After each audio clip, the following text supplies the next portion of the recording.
السلام علیکم، میں آصف الرحمان الوی حاضر ہوں۔ پچھلی 6-7 ویڈیوز میں نے آپ لوگوں کو بھٹو اور بھٹو کے کارنامے بتائے، کچھ حالات حاضرہ کے بارے میں بتایا، کچھ دنیا کے بارے میں کہ پاکستان کا امیج دنیا میں کیسا ہوا، کس طریقے سے زندگی چلی۔ آج میں کچھ لوگوں کے ساتھ بیٹھا تھا، ملنے آئے مجھ سے، تو انہوں نے مجھ سے کافی گلے کیے، شکوے کیے۔ انہوں نے کہا تم صرف بھٹو کو لے کے بیٹھ گئے ہو۔ تو میں نے کہا کہ خاموشی اختیار کی، پھر کہہ لیں نہیں کیوں کچھ کہو، تو میں نے کہا نہیں، ویڈیو دیکھنا شام کی۔ میں عادت نہیں میری ایک بات کو میں بار بار دہراؤں۔ ایک کمنٹس میں سارے پڑھتا ہوں، کوشش کرتا ہوں اپنی طرف سے کمنٹس کا جواب دوں، کچھ نہیں دے سکوں تو دعائیں ضرور دیتا ہوں۔ کچھ لوگوں نے اختلاف بھی کیا، ایک بیٹی نے اختلاف کیا بہت ہی ادب سے، پیار سے اور دعاؤں کے ساتھ، اچھا لگا۔ اختلاف ہونا بری بات نہیں ہے، اگر تہذیب کے دائرے میں رہ کے کیا جائے، چاہے وہ بڑے کے ساتھ ہو، ہم عمر کے ساتھ ہو یا چھوٹے کے ساتھ ہو، کوئی بری بات نہیں ہے۔ آپ اختلاف نہیں کریں گے تو آپ کو حقیقت کا کیسے پتہ چلے گا؟ میرا ہمیشہ سے ایک بات کہنا رہا ہے کہ اندھی تقلید مت کرو۔ تمہیں کو اچھا لگتا ہے، اچھی بات ہے، ضروری نہیں کہ تم اس کی برائیاں ڈھونڈو اس کو برا کہنے کے لیے۔ اس کے کردار میں تضاد ہو، اس کا ظاہر اور باطن الگ ہو تو اس میں برائیاں ہیں۔ مجھ سے اکثر دوست میرے ملنے والے مجھ سے پوچھتے ہیں کہ ایسا کیا ہے کہ ہمارے بچے تمہاری سنتے ہیں، ہماری نہیں سنتے؟ تو میں ان کو دو باتیں کہتا ہوں۔ ایک تو یہ کہ میں جو کہتا ہوں اس پہ عمل کرتا ہوں، اس لیے اثر ہوتا ہے۔ دوسرا یہ، میں ان سے یہ ایکسپیکٹ نہیں کرتا کہ وہ اتنی سی عمر میں، 18 سال کی عمر میں، 24 سال کی عمر میں، 30 سال کی عمر میں میرے جوتے پہن کے کھڑے ہوں اور مجھ سے میرے لیول پہ بات کریں۔ مجھے نیچے آنا پڑتا ہے، میں ان کی سنتا ہوں، ان کا غبار نکالتا ہوں، ان کی بھڑاس نکالتا ہوں۔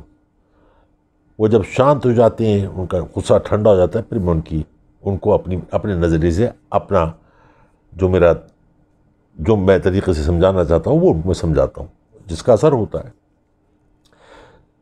تو جنہوں نے اختلاف کیا، جو میرے دوستوں نے مجھ سے بات کی، تو ان کے لیے میں کہتا چلوں کہ صرف یہ ویڈیو جو میں ڈال رہا ہوں یہ صرف بھٹو کا تعلق نہیں ہے، صرف یہ پاکستان کی سیاہ تاریخ کل اور آج کے پاکستان کے بارے میں ہے، صرف بھٹو کے بارے میں نہیں ہے۔ بھٹو کے بعد جتنے دور آئے وہ سب اس میں شامل ہیں، جنہوں نے اس ملک کو لوٹا، نوچا، بھمبوڑا، کھایا، وہ سب اس میں شامل ہیں۔ اس میں ایسا نہیں ہوگا کہ میں نواز شریف کے پچھلے دور میں آنے کے بعد رک جاؤں، اس میں آج کے دور میں جو بڑے بڑے شاطر اوپر بیٹھے ہوئے ہیں، ابھی نام نہیں لوں گا لیکن لوں گا، کچھ بڑے بڑے فنکار اوپر بیٹھے ہوئے ہیں جو میں آپ کو بتاؤں گا۔ میں پھر کہہ رہا ہوں، اس میں میری ذاتی انا، میری ذاتی دشمنی، میری ذاتی تشہیر کہیں بھی کسی چیز کا لینا دینا نہیں۔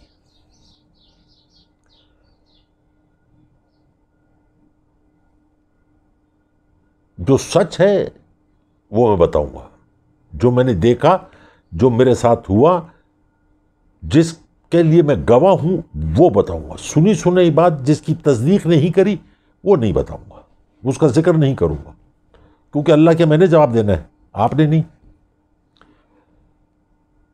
آج کسی بیٹے نے پوچھا کہ یہ کیا نام ہے اس کا، پٹیل، جو پارلیمنٹ میں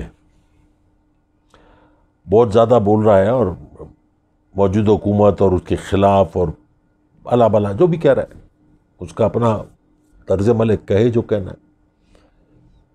قادر پٹیل یہ کون ہے؟ یہ بھٹو کی باقیات کی نشانی ہے۔ اس کا باپ قاسم پٹیل لیاری سے تھا، اس کے دور میں منسٹر تھا. بھٹو کے دور میں بھٹو کی کابینہ میں سارے برے لوگ نہیں تھے، اچھے لوگ بھی تھے. ان میں سے اس کا باپ بھی تھا. لیکن یہ آج جو یہی میرا رونا یہی ہے کہ آج وہ لوگ پارلیمنٹ میں بیٹھے ہیں جو دہشت گرد ہیں. کتنی پرچیاں دی اس نے، کتنے بھتے لیے اس نے، کتنے اغوا کرائے، کتنے مروائے، یہ وقت بتائے گا. یہ جو لیاری میں گینگ وار کے بانیوں میں سے شامل ہے، جتنے بڑے بڑے تونگر ہیں ان کو پالنے والوں میں سے شامل ہے. آپ میں سے سینکڑوں ہزاروں لوگ ایسے ہوں گے، لاکھوں، جنہوں نے ساری زندگی محنت کی، کاروبار کیا، نوکری کی، اچھی پوسٹ پہ رہے، 250 گز سے 500 گز پہ یا 1000 گز پہ چلے گئے ہوں گے. لیکن 120 گز سے 2000 گز پہ جانا، یعنی 4 کنال پہ جانا 10 مرلے سے، یہ عجوبہ ہے. یہ بہت بڑا عجوبہ ہے. ممکن نہیں ہے، لیکن اس دور میں، جس دور میں ہم لوگ رہ رہے ہیں، سب ممکن ہے. کیسے؟ وہ پھر بتاؤں گا. میں نے ابھی تک بتایا آپ کو بھٹو نے ملک کے ساتھ کیا کیا، علماء نے کیا کیا. علماء کی بھی کہانی آگے چل کے بہت لمبی ہے، لیکن کچھ چھوٹی سی چیزیں ہیں جو میں علماء سے گزارش کروں گا اس وقت. لوگوں کے ایمان کو خراب مت کریں، ان کو بتائیں شہادت کیا چیز ہے، قرآن میں شہادت کا کیا مقام ہے. ان کو بتائیں کہ حرام موت کیا ہے، اس کے لیے قرآن میں کیا حکم ہے،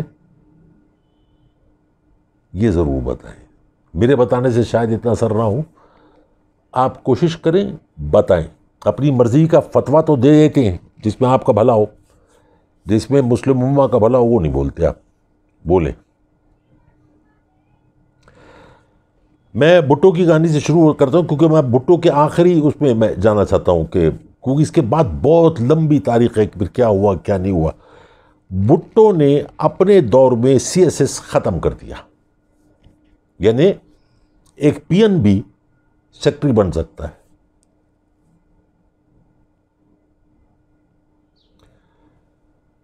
اور جیسے تعلیم ختم کی، کاروبار ختم کیا، CSS ختم کیا،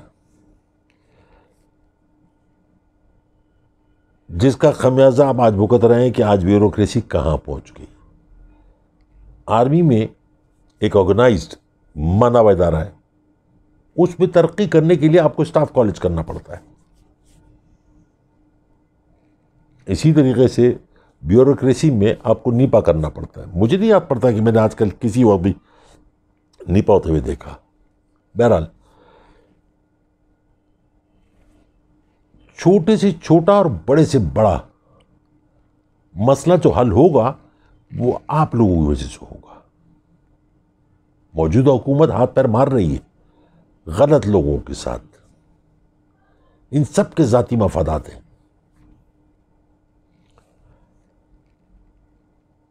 لیبر کو جتنا بگاڑنا تھا بگاڑ دیا. جس کسی نے 1800-2000 روپے سے اپنی زندگی کا آغاز کرنا تھا، چاہے وہ قلم سے کرنا تھا یا محنت سے کرنا تھا، اس کے ہاتھ میں کھلی چھوٹ دے دی کہ جاؤ لاکھ روپے روز کماؤ، کچھ تم کھاؤ کچھ ہم کو کھلاؤ اور آگے بڑھو. وہ اب نہیں ہونا چاہیے.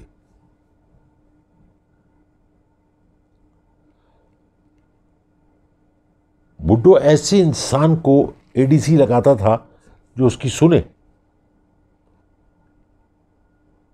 پتہ نہیں، مجھے نہیں معلوم اسٹیبلشمنٹ کی کیا مجبوری تھی،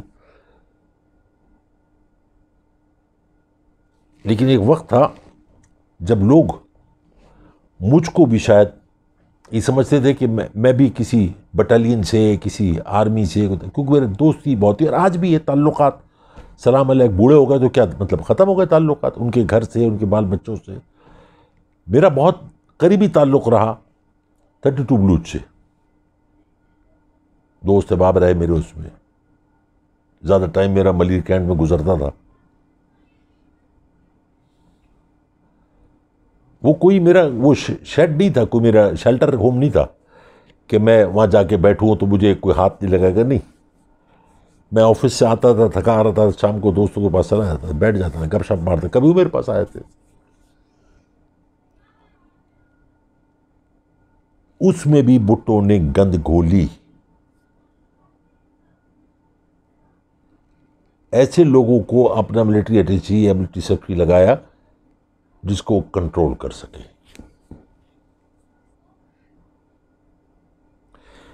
میرا سوال ہے کہ آپ اگر پرائم منسٹر ہیں یا پریزیڈنٹ ہیں، آپ کو ملٹری اٹیچی یا ملٹری سیکرٹری کی ضرورت کیا ہے؟ مجھے کوئی اس میں ملاپ نظر نہیں آتا. اگر 73 کا آئین آپ پڑھیں، ایک ایک شق کو غور سے پڑھیے، نیٹ کے اوپر ہے. اگر مارشل لا نہیں لگتا، جنرل ضیاء الحق کا دور نہیں آتا تو بھٹو کو مارنا ناممکن تھا، ہٹانا ناممکن تھا. مارنا تو بہت دور کی بات ہے.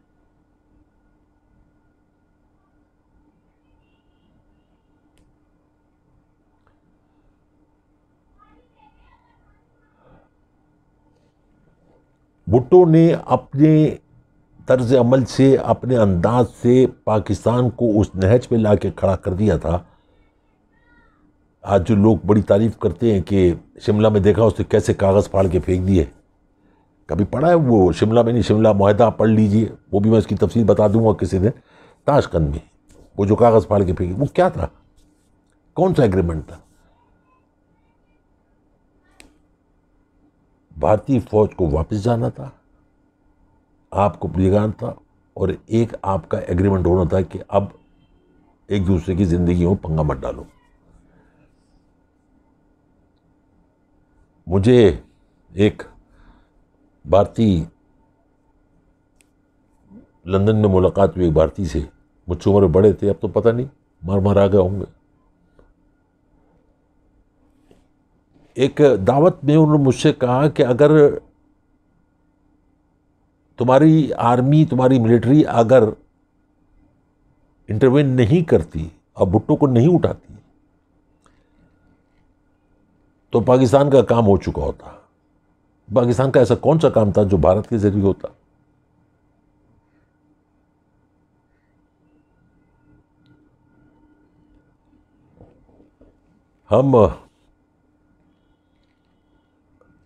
میں آج سے تھوڑا سا طبیعت میری ناساز ہے. میں یہ کہوں گا لوگوں سے کہ بہت مشکل ہوتا ہے زندگی میں عزت کمانا. میں جب پہلی دفعہ 79 میں نے وہ دیکھا ٹی وی پہ، مس ورلڈ اور وینیزویلا کی مس ورلڈ آئی، میں نے کہا کون سا ملک ہے یہ، دوسرا تیسرا سال چل رہا ہے، جا کے دیکھنا چاہیے. چھوٹا سا ملک تھا. چلا گیا. اس زمانے میں انٹری پہ ویزا ملتا تھا. جب میں کاؤنٹر پہ پہنچا تو اس نے مجھے نیچے سے اوپر تک دیکھا، پاسپورٹ دیکھا، اس بولے یہ کیا ہے؟ میں نے پاکستان ہے. کہاں ہے؟ تو میں نے اس کو بتایا. اس نے کہا اور اس کے اطراف؟ تو میں نے اس کو بتایا انڈیا. بولا اچھا انڈیا. میں نے کہا نہیں، پاکستان. بڑا خوش ہوا. وہاں پہ اس زمانے میں 3 مہینے کا ویزا دیتے تھے، اس میں 6 مہینے کا ویزا دیا. قومیں کیسے اپنا وقار بناتی ہیں.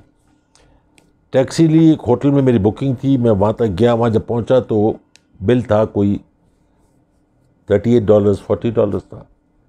میرے پاس چینج نہیں تھی، اس کے پاس بھی چینج نہیں تھی. صبح کا وقت تھا. میں نے اس کو $100 دی. اس نے کہا چینج نہیں ہے. میں نے کہا میرے پاس بھی نہیں. میں نے اس کو کہا رکھ لو، کل پرسوں جب بھی ملیں گے کبھی دوبارہ، میں 3 مہینے ہوں یہاں پہ، تو مجھے دے دینا. اس نے میرا ہاتھ پکڑا اور بولا تم رکھ لو، اگر ملے تو تم مجھے دے دینا. میں نے تم کیوں نہیں رکھتے؟ بولے تم پردیسی ہو، پاکستان سے آئے ہو. اگر حادثاتی طور پہ میری تمہاری ملاقات ہوئی تھی، تم ہر محفل میں بیٹھ کے کہو گے ایک وینیزویلین تھا، میں نے اس کو $100 دیے اور اس نے میرے پیسے واپس نہیں کیے. میرے ملک کا نام بدنام ہوگا. یہ ہوتی ہے قوم.